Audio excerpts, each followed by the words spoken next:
Assalamu alaikum students. I am Miss Zaida, teacher of Government High School, Madigam.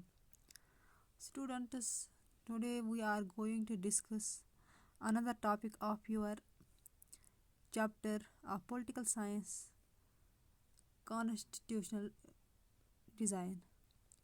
Electoral Politics. It is another topic is here. What is our system of election? हमारा election system क्या है? You know, Lok Sabha and Vidhan Sabha election जो India में है they are held in after every 5 years in India. Lok Sabha elections are called general elections. There are certain elections that are conducted in a particular constituency owing to the death or resignation of a member. किसी constitution में certain elections conduct होते हैं in case of अगर किसी member की death हो जाती है कोई रिजिग्नेशन देता है. These election they are called by elections. At that time elections are held. These elections are called by elections. This is the picture of parliament. Now electoral constituencies. जो ये country है ये डिवाइड होती हैं बहुत सारी इलेक्टोरल कॉन्स्टिट्यूएंसीज में जो बहुत लोकसभा के लिए हैं और लेजिस्लेटिव असेंबली इलेक्शंस के लिए होती है. One representative elected from each constituency by the voters. हर एक कॉन्स्टिट्यूएंसी में एक एक रिप्रेजेंटेटिव इलेक्ट किया जाता है bye the voters. The country is divide into 543 constituency. जो कंट्री होती है ये 543 कॉन्स्टिट्यूएंसी में डिवाइड हो जाती है for Lok Sabha elections. The selected representatives is called the member of parliament or MP. जो भी representative select किया जाता है इसको हम member of parliament कहते हैं या MP. Similarly, each state is divided into number of assembly constituencies. इसी तरह state भी divide होता है बहुत सारी assembly constituencies में and हर एक constituency में एक एक representative को elect किया जाता है जिसको member of legislative assembly कहा जाता है और MLA. For लोक सभा elections जो country है it is divided into 543 constituencies. The representative elected from each constituency is called a member of parliament or MP. Now reserved constituencies. कुछ constituencies को reserve रखा गया. Election procedures. In open electoral competition, certain weaker sections of the society may not stand a good chance of winning because of the influence of the powerful sections. Society में कुछ weaker sections होते हैं जो elections को नहीं उनको chance नहीं मिलता है इलेक्शन लड़ने के लिए because of the influence of powerful sections. उनके लिए रिजर्व कॉन्स्टिट्यूएंसीज रखी गई है. Hence the makers of our constitution prepared a system of reserved constituency. उनके लिए reserved constituencies बनाई गई.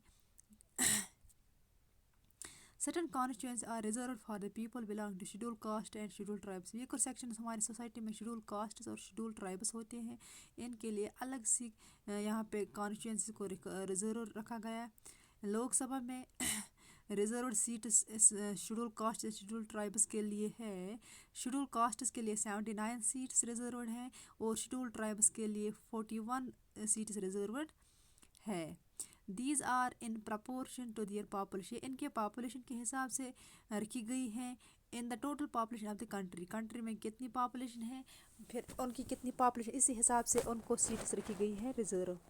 Seats are reserved for the other backward class. जो अदर बैकवर्ड क्लास है उनके लिए भी रिजर्व सीट्स रखी गई है. They may not have the required resource. क्योंकि उनके पास बेसिक रिसोर्स नहीं होते हैं. इवन एजुकेशन नहीं उनके पास नहीं होता है. और contact to contest and win elections. Voter list फिर वोटर लिस्ट को तैयार किया गया है. The the list of people who are eligible for voting, वो लोग जो वोटिंग के लिए एलिजिबल है इनको लिस्ट में, वोटर लिस्ट में डालते हैं। Prepared by election commission of India, जिसको election commission of India prepare करता है। This ensures that everyone in country gets an equal opportunity of choosing their political representative. इससे हमें ये इंश्योर हो जाता है कि कंट्री में जो भी एलिजिबल बंदा है, जो भी एलिजिबल सिटीजन है, he has an equal opportunity of choosing their leader, of choosing their representative. So everyone is treated equally. Everyone has a right to vote regardless of person. That means irrespective of color, caste, creed, gender, every citizen of and above 18 years age is eligible for voting. He has the right to vote. This is an important step, ये बहुत ही important step है हमारी democratic elections के लिए। इसका first step है that every one should have the right to vote.